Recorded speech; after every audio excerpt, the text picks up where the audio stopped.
And চলছে ভূত FM. আমি চলে যাব সরাসরি আমাদের ফারহানের কাছে। আজকে অনেক ঘটনা, সময় কম, চলে যাচ্ছি ফারহানের কাছে। হ্যালো লিসেনার্স, আমি ফারহান পুরান ঢাকা থেকে এসেছি। আর প্রথমে রাসেল ভাইকে অনেক থ্যাংক ইউ আমাকে ইনভাইট করার জন্য। Most welcome, thanks for coming Farhan. আর অনেকদিন পরে ভূত এফএম আসলাম, অনেক ভালো লাগছে। আর আজকে যে ঘটনাটা শেয়ার করব, এটা অনেক আগে একজন আমার সাথে শেয়ার করেছিলেন। ওনার নাম হচ্ছে দেবাশিস। উনি কলকাতায় থাকেন। আর উনি যখন টিনেজ ছিলেন তখন ওনাদের ফুল ফ্যামিলির সাথে এই ঘটনাটা ঘটেছিল, এবং সেই ঘটনাটা আমি আজকে আপনাদের সাথে শেয়ার করব।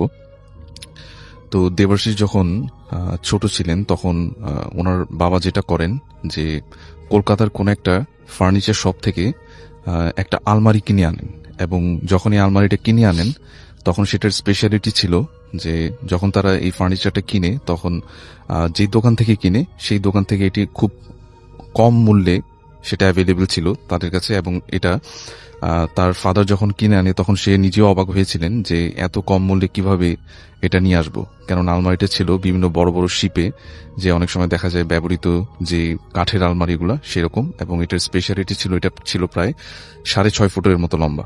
আচ্ছা, তো খুব সুন্দর একটা আলমারি ছিল, এবং সেটাকে সে তার বাসায় নিয়ে আসে খুব অল্প দামে কিনে। এবং এই আলমারিটা যেটা হয় যে দেবাশিস যিনি আমাকে ঘটনাটা শেয়ার করেন তার যে পার্সোনাল যে রুমটা ছিল সেই রুমে রেখে দেওয়া হতো। আচ্ছা। এবং এটার ভিতরে যেটা হতো যে তার সব ধরনের কাপড়, বইপত্র এবং আরো অনেক কিছু এখানে সে রেখে দিত। এবং এভাবে বেশ কিছুদিন ভালোই যাচ্ছিল, কোনো সমস্যা হয়নি। তো তারপর হঠাৎ করে যে সমস্যাটা দেখা দিল যে দেবাশিস যখন রাত্রে সিঙ্গেল তার রুমে একা ঘুমাতেন তখন হঠাৎ করে তার ঘুম ভেঙে যেত, এবং ঘুম ভাঙতো মনে হচ্ছে যে তার গেটের বাইরে থেকে কেউ নক করছে এরকম ঠুকঠাক শব্দে তার ঘুমটা ভেঙে যেত। এবং তখন যখন সে ঘুম থেকে উঠে যেত এবং তখন সে ফিল করতো যে এটা আসলে গেট থেকে আসতেছে না, আচ্ছা, এটা সেই যে কাঠের আলমারিটা নিয়ে আসা হয়েছে সেই ওটার ভিতর থেকে মনে হচ্ছে কেউ একজন নক করছে। তো এটা ফ্রিকুয়েন্টলি হতো, এবং সে যেটা করতো যে ভয়ে রাত্রে উঠে ওই আলমারিটার খোলার চেষ্টা করতো না। সে যেটা করতো যে ঘুমিয়ে পড়তো, এবং এটাকে একটা সময় নর্মালি নিয়ে ফেলছিল। সে মনে করতো যে হয়তোবা আলমারিটার ভিতরে কোনো কিছু ইঁদুর টিঁদুর ঢুকেছিল এরকম কিছু একটা। কিন্তু একটা পর্যায়ে যেটা হলো, প্রায় 6 মাস এভাবে কেটে যাওয়ার পরে এক রাতে এভাবে দেবাশিস রাতে ঘুমিয়েছিলেন, এবং সে যেটা ফিল করলেন হঠাৎ করে তার স্বপ্নের ভিতরে একটা জিনিস আসলো, সেটা হচ্ছে যে ঠিক একইভাবে আলমারিটার ভেতর থেকে অনেক জোরে জোরে নক হচ্ছে।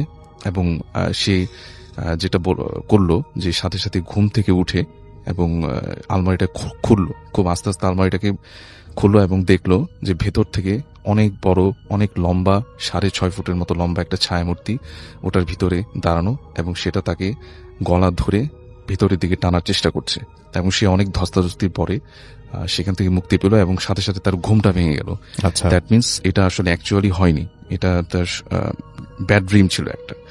এবং এই স্বপ্নটাই সে বারবার দেখতো। যখনই সে ঘুমাতে যেত রাতে তখনই দেখতো যে কোনো একটা কিছু ভিতর থেকে আলমারিটা নক করছে, এবং যখনই সেটা খুলতে যেত দেখতো যে অনেক বড় একটা লম্বা ছায়ামূর্তি, ভয়ানক, যেটা চেহারা দেখা যেত না, কিন্তু একটা লম্বা হাত এসে তাকে ওটার ভেতরে নিয়ে যাওয়ার চেষ্টা করত। আচ্ছা। তো এরকম করতে করতে সে তখন, তার বয়স অনেক কম ছিল, এবং সে যেটা করলো যে সে প্রচুর ভয় পেয়ে গেল, এবং সে ওই রুমটাতে একা ঘুমাতে আর পারল না। সে যেটা বললো তার বাবাকে বলল এই ঘটনাগুলো, এবং সে তার বাবা যেটা করলো তাকে বলল যে তুমি এক কাজ করো, আমাদের রুমে ঘুমাও, আমি আর তোমার আম্মু এই রুমটাতে ঘুমাবো। তো এইভাবে তারা রুমটাকে এক্সচেঞ্জ করলো, এবং এক্সচেঞ্জ করার পরে যেটা হলো যে তার বাবা মা ওই রুমে এভাবেই কোন এক রাতে ঘুমাচ্ছিল, এবং ঠিক একইভাবে মানে তার বাবার স্বপ্নে যেটা আসলো যে আলমারিটাকে কেউ একজন নক করছে। এবং যখন সে নকটা শুনতে পেল তখন সে যেটা করলো যে ওই আলমারিটাকে খুললো, কাঠের আলমারিটার দরজাটা, গেটটা খুললো, এবং খোলার সাথে সাথে সে যেটা দেখলো যে ভেতর থেকে মনে হচ্ছে কোন একটা রুমের, মানে আরেকটা একটা রুম, মানে আলমারিটার দরজা খোলার পরে তার কাছে মনে হচ্ছে যে ভিতরে কোন একটা রুম। এবং সে যেটা করলো তার কাছে মনে হচ্ছিল যে কোন একটা কিছু হিপ্রোটাইজ করে তাকে সেই রুমটার ভিতরে নিয়ে যাচ্ছে, এবং সেই দরজাটা খুলে সেই অজানা একটা রুমের ভেতর আস্তে আস্তে হেঁটে চলল, এবং যাওয়ার পরে সে দেখতে পেল যে এমন একটা রুমের ভেতরে সে বন্দী হয়ে গেল যেটার আর কোনো দরজা নেই, কোনো জানালা নেই, কিচ্ছু নেই। চারিদিকে তার আগুন জ্বলছে, এবং সেটার মেঝেতে তাকে কেউ একজন তার দুহাত এবং দুপা শিকল দিয়ে বেঁধে রেখেছে, এবং তার আশেপাশে অনেক মাথার খুলি, মানুষের হাড়ের চিহ্ন, এবং সবকিছু মনে হচ্ছে যে পুড়ে গেছে, এরকম কিছু একটা। এবং সে তখন অনেক সেখান থেকে ছাড়া পাওয়ার চেষ্টা করলো, এবং সে বারবার তার ধর্মীয়ভাবে তাকে নিজেকে যত কিছু জানা ছিল তাকে নিজেকে সেভ করার সে চেষ্টা করলো, নিজেকে মুক্ত করার, কিন্তু কোনোভাবেই সে মুক্ত হচ্ছিল না।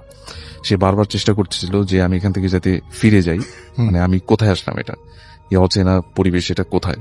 এবং চারদিকে ওই রুমটার এমন ছিল যে ওই রুমটার কোনো দেয়ালও দেখা যাচ্ছিল না, কিন্তু চারদিকে এটাকে একটা বাউন্ডারির মতো আগুন জ্বলছিল, এবং অনেক মাথার খুলি এবং মানুষের কঙ্কালের মতো অনেক কিছু সেখানে পড়া ছিল। ওটা দেখে মনে হচ্ছিল যে এখানে অনেক মানুষ এভাবে মারা গেছে। আচ্ছা, তো তখন যেটা হলো যে সে যেটা বলছে যে প্রায় একদিনের মতো একটা সময় সে ওখানে এভাবে বন্দি অবস্থায় ছিল, এবং যেটা হয় যে অনেক ক্ষুধায় এবং পিপাসায় তার একটা সময় সে ওখানে, তার কাছে মনে হচ্ছিল যে আমি সেন্সলেস হয়ে গেছি। এবং সে যখন এরপরে তার জ্ঞান ফিরলো, সে দেখলো যে না, তার বিছানায় সে ঘুমানো, এবং সেই জিনিসগুলো সবকিছুই তার স্বপ্নে ফিল করছিল। কিন্তু সে যেটা বলে যে আমি ওখানে প্রায় একদিনের মতো ছিলাম, একদিনের মতো একটা সময় মনে হচ্ছিল যে ওখানে একটা দিন পার হয়ে গেছে, কিন্তু সে যখন ঘুম থেকে ভাঙলো তার কাছে মনে হচ্ছিল যে না, এটা একটা জাস্ট 5 থেকে 6 ঘন্টার একটা ব্যবধান।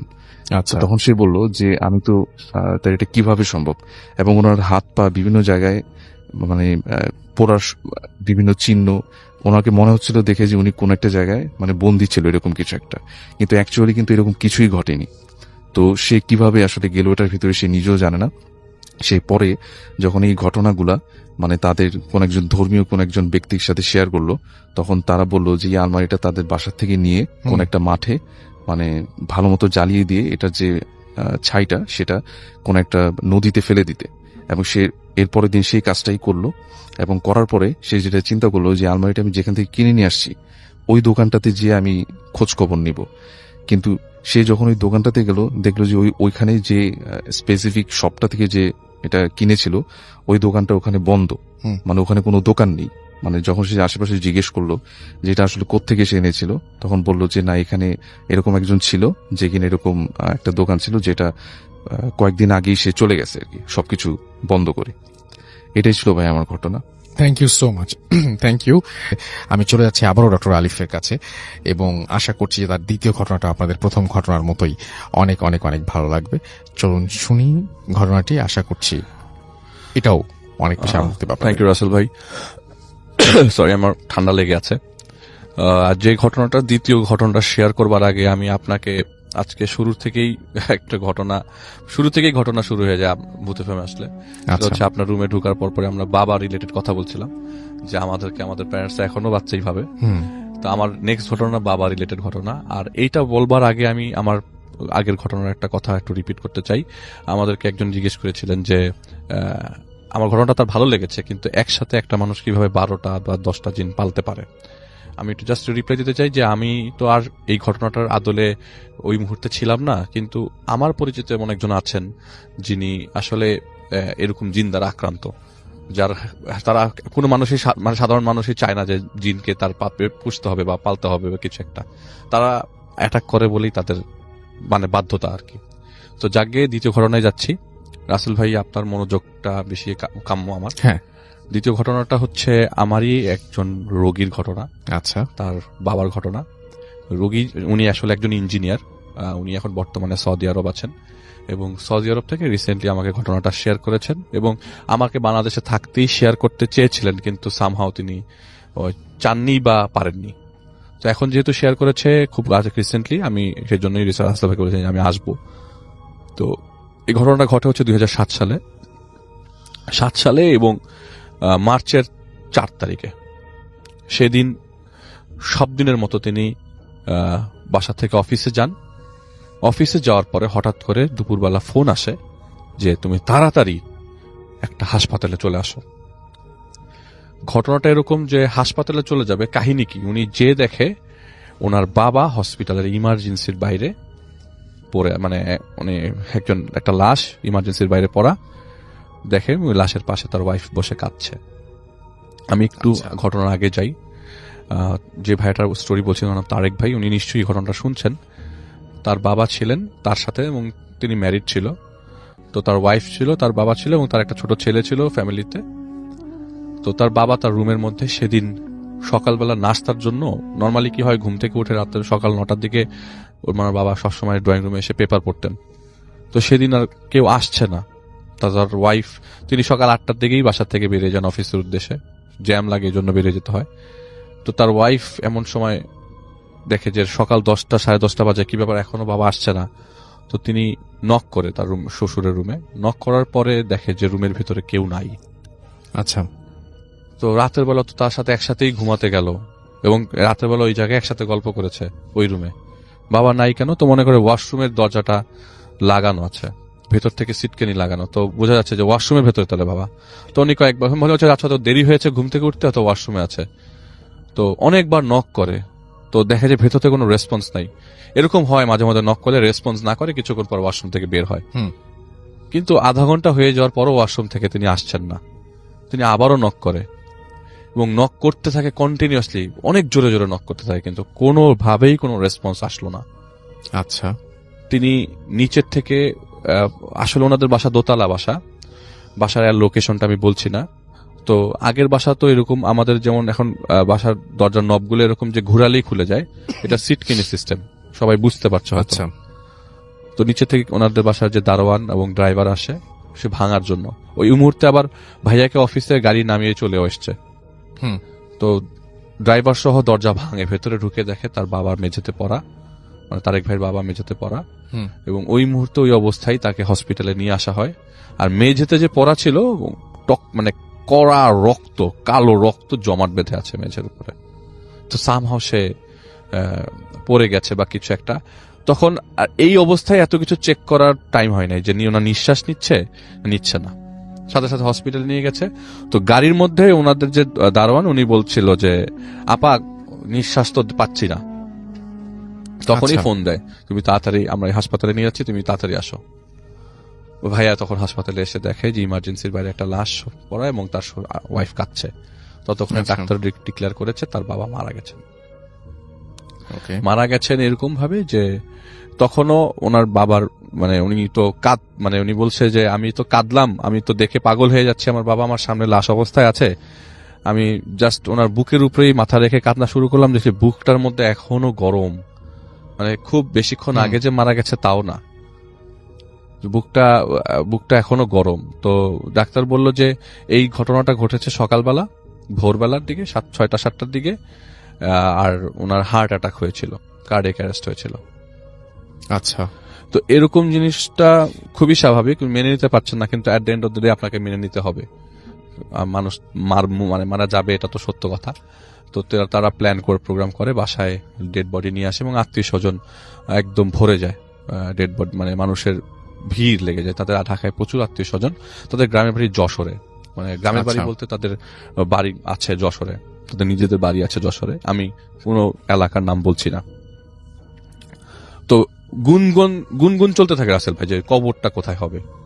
আমার আসলে রাসেল ভাই ঘটনাটাই কবর রিলেটেড।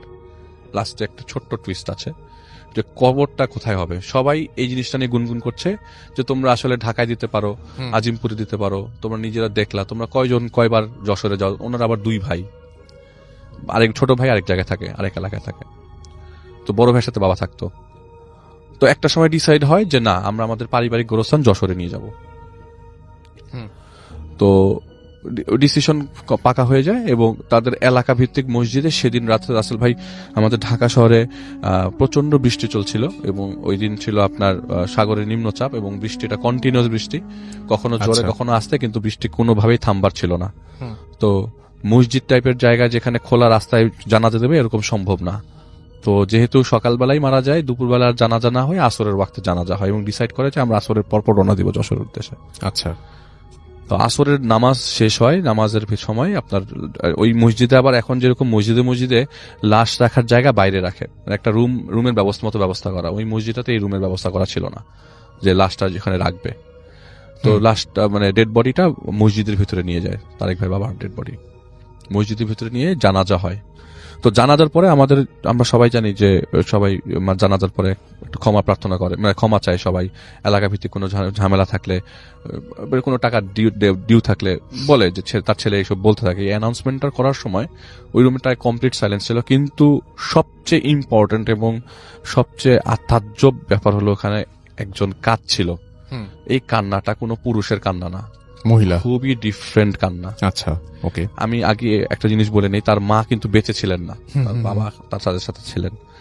তার মা 2001-এ মারা যান, আর ঘটনা 2007-এর।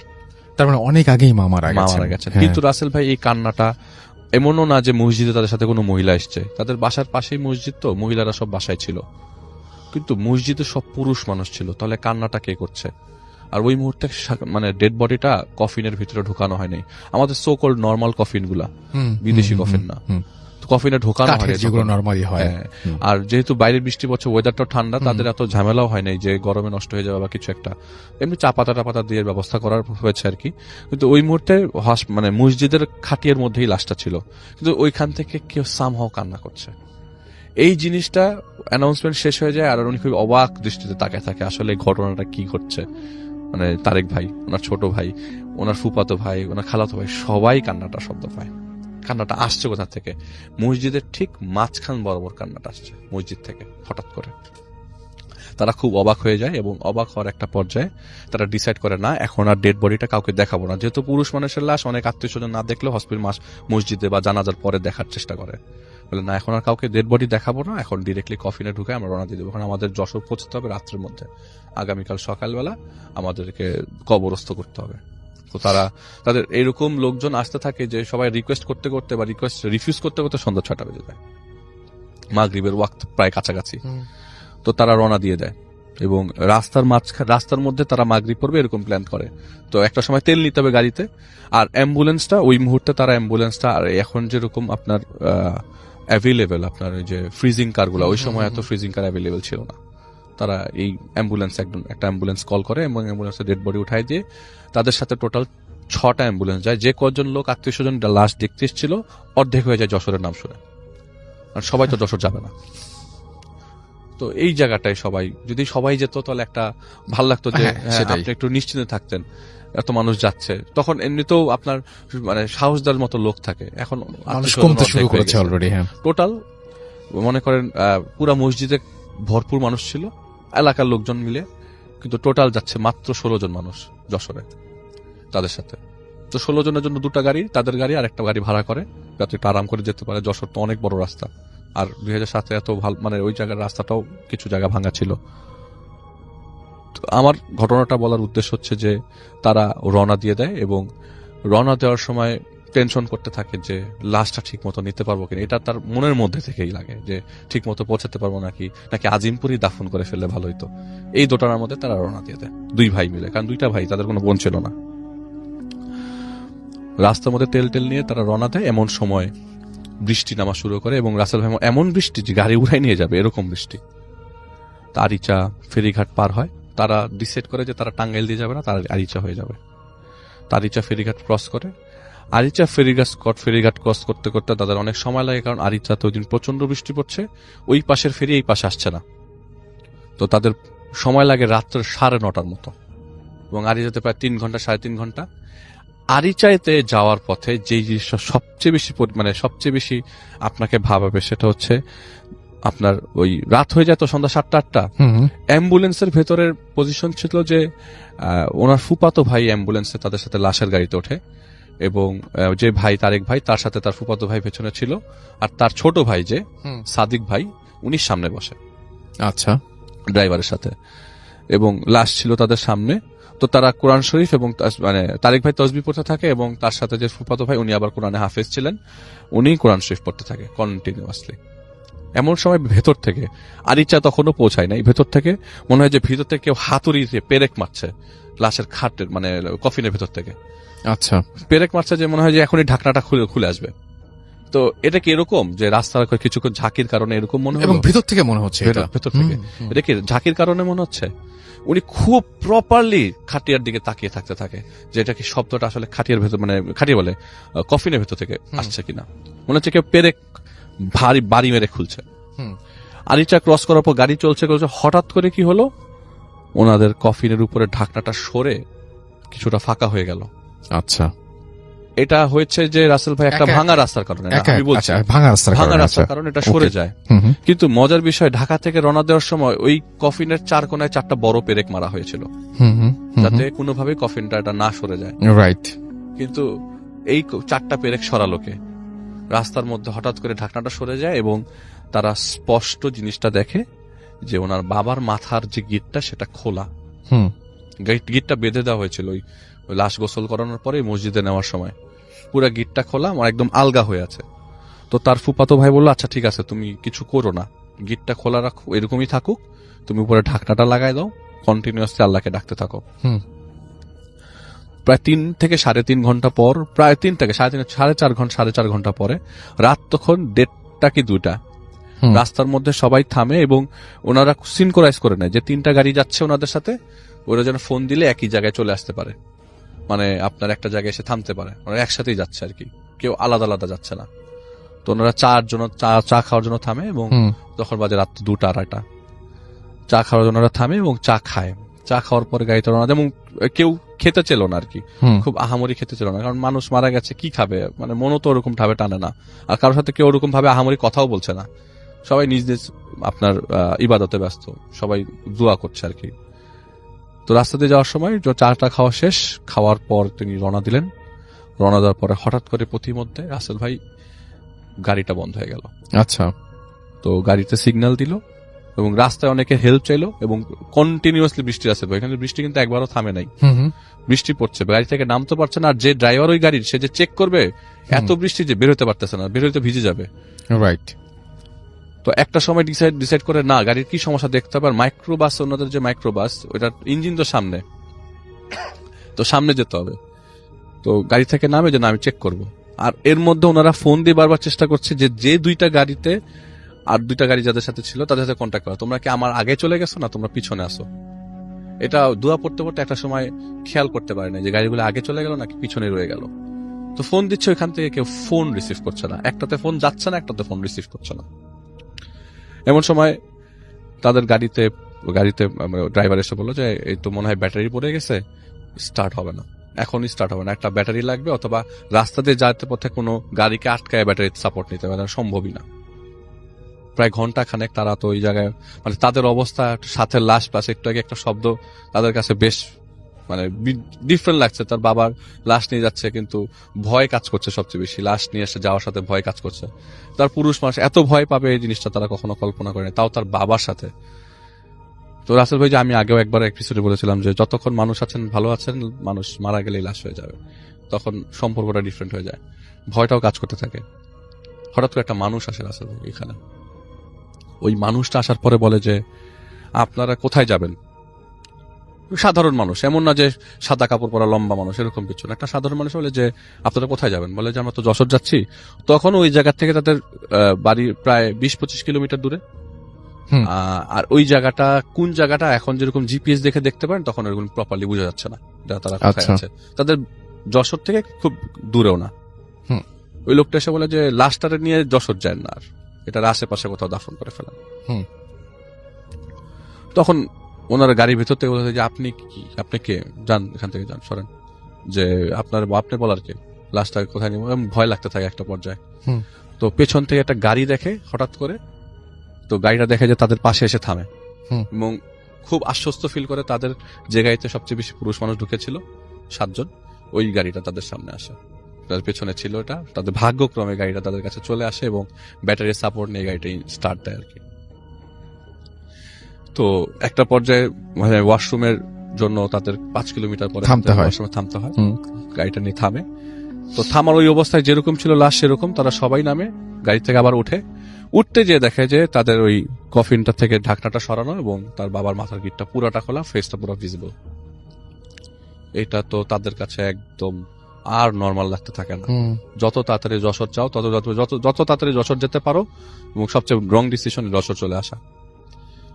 তো তারা কোনোভাবে মাথাটার মধ্যে কাফনের কাপড়টা পেঁচিয়ে ঢাকনাটা লাগিয়ে যশোর রওনা দেয়। যশোরে পৌঁছানোর পর দেখে যেই জায়গায় তার বাবার কবর দেওয়ার কথা রাসেল ভাই, সেই জায়গাটা একটু লো ল্যান্ড এরিয়া, তাদের নিজস্ব পারিবারিক গোরস্থান, পুরাটা পানি ধরে ভরে গেছে, কবর আর দেওয়া যাবে না, পুরা কবরের ভিতরে পানি পড়া।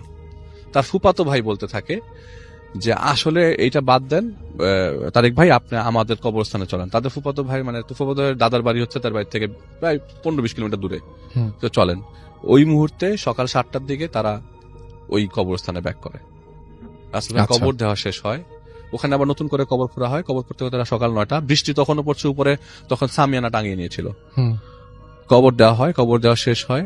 শেষ হওয়ার পর মুনাজাত হয়। মুনাজাতের সময় একটা লোক তারেক ভাইকে নক করে, হাত ধরে বলে, কি ব্যাপার, বলেছিলাম না আপনারে যশোর যাইতে না, এই জায়গায় কবর দিতে, এই জায়গায় তো সেই নিয়ে আসলেন। এটা বলে লোকটা চলে যায়। আচ্ছা আচ্ছা। এইটা শোনার পর রাসেল ভাই এই কথাটা তিনি আর কাউকে কখনো বলেন নাই, আমাকেই বলেছেন লাস্ট, যে আমি লাস্ট এই লোকটার এই কথাটা শুনি, যে বলেছিলাম তো যে যশোর যায় না, এখানে কবর দেন। সেই ব্যাক করে এখানে কবর দেওয়া হলো। তো এইটার পরবর্তী সময় আর জানার চেষ্টা করেন নাই যে আসলে কেন এই লোকটা আসছিল বা কেন এই কথাটা বলছিল। At the end of the day কবরটা রাসেল ভাই তার গ্রামের বাড়িতে ওই যে জায়গায় আটকে ছিল সেই জায়গায় গেছে। ওকে, থ্যাংক ইউ সো মাচ। আসসালামু আলাইকুম লিসেনার্স। ওয়ালাইকুম সালাম। রাসেল ভাই, আমি তো অবাক হয়ে গেলাম, বাবু ভাই শুরু করলো না, আমাকে দিয়ে স্টার্ট করালো। আমি তো এই প্রথম মনে হয় রাসেল ভাই, আগে আপনাকে ঘটনা শুনাই নাই। আমরা তিনজনই আপনাকে আজকে কোনো ঘটনা শোনাই। আজকে শুরু হবে একদম নিজেদের মতো আপনাকে কনসেন্ট্রেট করিয়ে। তো ইনশাল্লাহ আমি যে ঘটনাটা আজকে শেয়ার করব সেটা হচ্ছে আমার এক পরিচিত বড় ভাইয়ের ঘটনা। তো এই ঘটনাটা ঘটে হচ্ছে তিনি যখন ছাত্র ছিলেন তখন। আচ্ছা। ঢাকার একটা ইউনিভার্সিটি, স্বনামধন্য ইউনিভার্সিটিতে তিনি পড়তেন তখন। তো তখন সাল হবে 1999 বা 2000। এটা তার পড়াশোনার লাইফের মাঝামাঝি অবস্থায়। আচ্ছা। তো তার একজন ঘনিষ্ঠ বন্ধু ছিল, তারই রুমমেট, তার সাথে একই এলাকার মানুষ। তো তারা সবসময় পরীক্ষা শেষ হলে বা কোনো ধরনের অকেশন হলে একসাথেই গ্রামের বাড়ি ব্যাক করতেন। এবং গ্রামের বাড়ি ছিল পটুয়াখালীতে, আমি সরাসরি জেলার নাম উল্লেখ করে দিলাম। তো যেত হচ্ছে সদরঘাট থেকে লঞ্চে করে। যোগাযোগ ব্যবস্থাটা তখন এত উন্নত ছিল না, এখন যেরকম উন্নত। তো ওনারা দুইজন ওই দিন ছিল সেরকম প্ল্যান করে যে আমাদের যেদিন পরীক্ষা শেষ হবে সেদিন রাতে 8টার লঞ্চ উঠে যাব। তো সেরকমই প্ল্যান অনুযায়ী তারা এক্সাম দিয়ে শেষ করে দুপুরের খাওয়া দাওয়া শেষ করে রেস্ট টেস্ট নিয়ে বিকালবেলা এরকম আড্ডা দিতে তাদের ইউনিভার্সিটি ক্যাম্পাসের দিকে যায়। চা কফি খেয়ে ব্যাগ সাথে ছিল, একসাথে বেরিয়ে যাবে। এমন সময় তারা রওনা দিয়ে দেয় সন্ধ্যা 6টার পরই, মাগরিবের পরপরই তারা রওনা দিয়ে দেয় সদরঘাটের উদ্দেশ্যে রিক্সা দিয়ে যাবে। তো রিক্সা দিয়ে যাওয়ার পথে পথিমধ্যে হঠাৎ করে খবর আসে এরকম যে, তখন আসলে মোবাইল ফোন ছিল না আর কি। তো হঠাৎ করে খবর আসে যে তাকে হলে ব্যাক করতে হবে। হলে তার জন্য ফোন এসছে, সামহাও একজন নক করে ফেলে তাকে। তো সে আবার হলে ব্যাক করে তার ফ্রেন্ডকে নিয়ে। আচ্ছা। হলে ব্যাক করার পর খবর জানতে পারে যে ওই ফ্রেন্ডের ফুফাতো বোন সহ যে একটা বাসে অ্যাক্সিডেন্ট হয়, 26 জনের মৃত্যু হয় মুখোমুখি সংঘর্ষে। আচ্ছা। এবং সেটা হচ্ছে আপনার ঢাকা ময়মনসিংহ হাইওয়েতে হয় অ্যাক্সিডেন্টটা 1999 সালে, এরকম বছরের মাঝামাঝি দিনে। আচ্ছা। তো 26 জন প্রায় একসাথে মারা যায় এবং ওনার ফুফাতো বোনের 2টা সন্তান ছিল, 2টা সন্তান সহ মারা যায়। আচ্ছা। তো আমার যে বড় ভাই পরিচিত, তার তো আর ওনাদের সাথে পরিচয় নাই, ওরকম পরিচয় নাই। তার ফ্রেন্ডের সাথে পরিচয়, পাশের গ্রামে থাকে, একসাথে যাওয়া আসা করে, তার বাসায় যায়, বাবা মাকে চেনে, কিন্তু এত ঘনিষ্ঠ সম্পর্ক নাই যে ওরই ওনার ফ্রেন্ডের আত্মীয় কেউ চিনবেন। তো কিন্তু তার খারাপ লাগতে থাকে। তো বলে যে ঠিক আছে তুই যা, ও বলতে থাকে যে আমি ময়মনসিংহ রওনা দিয়ে দেবো, এখনই আমাকে যেতে হবে। তো বলে ঠিক আছে তুই যা, আমি চলে যাচ্ছি, তো তুই পরে আয়। তো তিনি সদরঘাটে যায় এবং রাতের খাওয়া দাওয়া শেষ করে, শেষ মোমেন্টে যায়। তো রাতের খাওয়া দাওয়া কোনো মতে খেয়ে লঞ্চে উঠে যায়। তো লঞ্চে ওঠার পরে এখন যেরকম এত বড় বড় লঞ্চ ছিল, তখন অত বড় বড় লঞ্চ ছিল না। তো লঞ্চের ভিতরে একটা সে এরকম ডেকের মধ্যেই যেতে থাকে। তো প্রতিমধ্যে রাত্রে 11টার দিকে লঞ্চের কর্নারে দাঁড়িয়ে থাকে, দাঁড়িয়ে আশেপাশের দৃশ্য দেখছিল আর বারবার চিন্তা করছিল 26 জন মারা গেছে একটা মানুষের, একটা ফ্যামিলি থেকে 3 জন চলে গেল, একই ফ্যামিলিতে একটা মহিলা, তার 2টা বাচ্চা একসাথে চলে গেল। যে লোকটা নিজের লোক গেছে তার কি অবস্থা, সেরকম চিন্তা করতে করতে হঠাৎ করে একটা মহিলা তার পাশে আসলো। হুম। মহিলাটার গঠন এরকম যে ওনার নাম তহিদ রাসেল ভাই, যে ভাইটার কথা বলছি। আচ্ছা। তো মহিলাটা এরকম একটু লম্বাটে, বয়স কি 70-75 হবে। প্রথমে কিছু বলে না, কিন্তু 10 মিনিটের মতো পাশে দাঁড়ায় থাকে। এরপরে একটা সময় বলে যে কি ব্যাপার, 26 জনের মৃত্যু কি খুব বেশি পড়াচ্ছে? আমি খুব গুছাই বললাম, এটা ওনাদের আঞ্চলিক ভাষায় বলতে থাকে, তাদের মতো করে তারা বলেছিলেন। হ্যাঁ। এবং ভাষাটা এরকম যে খুবই অস্পষ্ট, কিন্তু বোঝা যায় আচ্ছা। যে কি 26 জনের মৃত্যু কি এখনো ভাবাচ্ছে। তো উনি খুব অবাক হয়ে যায়, আমি কি চিন্তা করতেছি বা আমার কি ঘটনা ঘটলো বা আমি চিন্তা করতেছি, এটা উনি কিভাবে জানলো। উনি সাথে সাথে প্রশ্ন করলো, আপনি কিভাবে জানলেন? আচ্ছা। বলে কি, তোকে একটা অ্যাডভাইস দেই, তুই যে শুয়ে পড়, তুই যত ঘুমাবি তত ভুলবি। তুই যদি ঘুমাই যাস তোর এটা আর মনে থাকবে না, তুই বারবার চিন্তা করলে তোর এটা পড়াবে। তো এইটার উনি তেমন একটা খেয়াল করে না, এবং প্রচন্ড বিরক্তই হয় যে একটা আননোন মানুষ তার সাথে এসে কথা বলছে। তো সে ডেকে যে একটা সময় ওখানে না থেকে ডেকে যে বসে থাকে, একটা সময় ঘুম তন্দ্রা চলে আসে। আচ্ছা। তো যখন তার মানে নর্মালি চিন্তা ভাবনা থাকে এরকম যে লঞ্চ যে দেরিতে পৌঁছাবে, ফজরের আজান টাজান পড়ে যাবে, সকাল সকাল থাকবে, এই সময় ওনাদের আবার ঘাট থেকে নৌকা দিয়ে আরেকটা জায়গায় আরেকটা পারে যেতে হয় তাদের ওখান থেকে। তো ওই দিন আবার মানে ফরচুনেটলি লঞ্চ খুব তাড়াতাড়ি পৌঁছায় যায়। পৌঁছাতে মনে করেন এরকম যে 3টা-4টা, রাত 3টা-4টা, তখনও ফজরের আজান দেয় নাই বা দিবে দিবে ভাব, এবং সকালের আভাটা আসে নাই। লঞ্চ থেকে নামার পরে তার যে জিনিসটা ডাউট ছিল যে এত আগে নেমে গেলাম, এখন তো কোনো নৌকা পাবো না, তাহলে আমাকে এখানেই ওয়েট করতে হবে সামহাও। আর লোকজন তো তাদের এলাকায় মানে কিছু নামছেই, যেহেতু ওই পাশে যাবে, নদীর ওই পারে যাবে, সে মোটামুটি কনফার্ম যে তার সাথে কয়েকজন লোকও যাবে। আর তাই হলো যে আসলে কয়েকজন লোক নামার পরে দেখলো যে ঘাটে আসার পরে দেখলো যে অনেকগুলা লঞ্চ, মানে অনেকগুলা নৌকা, মানে এটাও ভাগ্যর ভালো যে ওনার অনেকগুলা নৌকা সামনে ছিল। একটা নৌকা, এতগুলা নৌকা থাকা সত্ত্বেও সবাই একটার দিকেই যাচ্ছে। তো উনি উঠে গেল একটার মধ্যে, উঠে গেল ওনার রাস্তার মানে নদীর ওই পারে নিয়ে যাবে। নদীর মাছ বরাবর আসার পর থেকে তার মাথা ব্যথা করতে থাকে। হঠাৎ করে মাথা ব্যথা করতে করতে হঠাৎ করে আপনার রক্ত বমি শুরু হয়ে যায়। নদীর মাঝখানে রাসেল ভাই রাত্রেবেলা রক্ত বমি হচ্ছে, নাক দিয়ে রক্ত পড়ছে। আলো বলতে শুধুমাত্র টর্চ, ব্যাগ থেকে টর্চ বের করে দেখছে রক্ত। এখন তো মোবাইল ফোনের আলোতে দেখা যায় সবকিছু, তখন এগুলো ছিল না। তো খালি ছোট্ট একটা কুপি ছিল, এবং সবাই এগিয়ে আসে হেল্পে, যে রক্ত পড়ছে কেন। আর এই রক্তটা আনস্টপেবল, খুব বেশি করেই পড়ছিল নাক দিয়ে রক্ত। এবং হঠাৎ করে এরকম রক্ত পড়বে এমনও না যে রোদে হাঁটছে বা তার আগে এরকম হয়েছে, অনেকে রোদে হাঁটতে রক্ত পড়ে নাক দিয়ে বা কান দিয়ে বা চোখ দিয়ে। তো ওনার নাক কান দুই দিক দিয়ে রক্ত পড়ছে, এবং প্রচন্ড রক্ত পড়ছে। আচ্ছা। অনেকে ধরে রাখতে পারতেছে না এত রক্ত। তো কোনো মতে নদী পার করে বাড়ির দিকে যায়। তো একটা সময় চিন্তা করছিল যে ব্যাক করে শহরের দিকে যাবে কিনা বা কিছু একটা, কিন্তু না, এরকম না করে তারা বাড়ির দিকে যায়। একটা পর্যায়ে রাস্তায় হাঁটতে হাঁটতে রক্ত পড়া বন্ধ হয়ে যায়। আচ্ছা।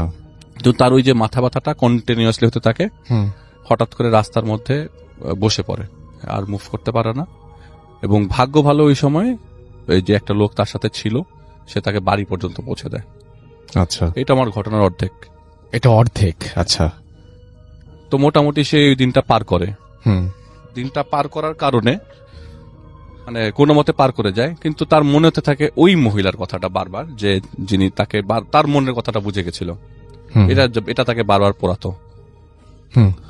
তো বাড়িতে যেদিন পৌঁছায় তার পরের দিন থেকে তিনি তার রুমের মধ্যে থেকে হঠাৎ করে বাইরের মধ্যে ওই মহিলার আভা দেখতে পায় কন্টিনিউয়াসলি। তার প্ল্যান ছিল 2-3 দিন থাকার, তার এরকম মনে হতে থাকে যে না, ঢাকায় চলে যাব, আর ভাল লাগতেছে না এখানে। তো তার মা খুব জোরাজোরি করে, না তুমি থেকে যাও, ছুটিতে আসছো, 5-7 দিন থাকো, তারপরে যাও। সেদিন প্রচন্ড বৃষ্টি, এবং বৃষ্টির মধ্যে তার রুমের মধ্যে হঠাৎ করে ঘুম ভাঙে রাতের বেলা ঘুম ভাঙানোর পরে আপনার লাইট জ্বালাবে, রুমের লাইট জ্বালাবে। রুমের লাইট বলতে কি, মানে ওই জায়গায় ইলেকট্রিসিটি তখন নতুন গেছে তাদের এলাকায়। তো বাতি জ্বালাতে হঠাৎ করে পিছলায় পড়লো মনে হয় যে তার পাড়া পড়েছে কিছুর উপরে, এমন কিছুর উপরে যেটা আনএক্সপেক্টেড। তার রুমের ভিতরে এক চিৎকার কি জন্য তিনি দেখলেন যে তার যখন ঘুমটা মানে চোখটা মানে তার যখন সেন্স টাইপের আসলো যে আমি কিসের উপরে পাড়া দিলাম, যেন মাথার উপরে পাড়া দিল এবং চারিপাশে তার অনেকগুলো অসংখ্য মাথা, তার চারিপাশে মাথা পড়ে আছে। তিনি এক চিৎকার দিল, আম্মা আমার রুমে আসো তাড়াতাড়ি। তখন রাতে 1-1:30 বাজে। আলোতে যতটুকু আলোতে দেখা যায়, তার মা এসে লাইট জ্বালায় দেখে যে কি ব্যাপার, তুমি পড়ে আসো কেন? বলে আমি পিছলায় পড়ে গেছি, আমি আর হাঁটতে পারতেছি না। তারপরে তার মাকে বলে যে আমি এরকম দেখলাম। বলে এগুলি তোমার সব ভুল ধারণা, এগুলি তুমি বাদ দাও, তুমি এইসব চিন্তা ভাবনা করো, তুমি বাসায় থেকে যাও, পরে যাও ইউনিভার্সিটিতে। সে আরেকদিন থাকে। এটা ঠিক পরবর্তী দিনের ঘটনা। সেদিন রাতের বেলা তার ছাদের মধ্যে তিনি মানে পরের দিন রাতের বেলা সন্ধ্যার দিকে ছাদের মধ্যে হাঁটতেছে। হাঁটতে হাঁটতে একটা সময় চিন্তা করে অভ্যাস সিগারেট খাওয়া, সিগারেট খেয়ে রাতের মধ্যে ছাদের মধ্যে হাঁটতেছে। হঠাৎ করে তার মা আসে ছাদের উপরে। তার মা এসে তাকে বলে যে তুমি ছাদের মধ্যে কি করো? তার মা কখনো কোনো কোয়েশ্চেন জিজ্ঞেস করে না তাকে, তুমি ছাদের মধ্যে কি করো? বলে মা আমি হাঁটতেছি। বলে তুমি যাও, আমি পরে আসবো, একটু পরে আসবো, ভালো লাগতেছে না। বলে যে তুমি যেটা চিন্তা করতেছ কিন্তু ভালো চিন্তা না। এটা বলে তার সাথে সাথে তার মা একটা ধাক্কা দেয় তাকে, বুকের মধ্যে 2টা হাত দিয়ে ধাক্কা দেয়, একদম কর্নারে নিয়ে নিচে পড়ে যায় সে 2 তলা থেকে।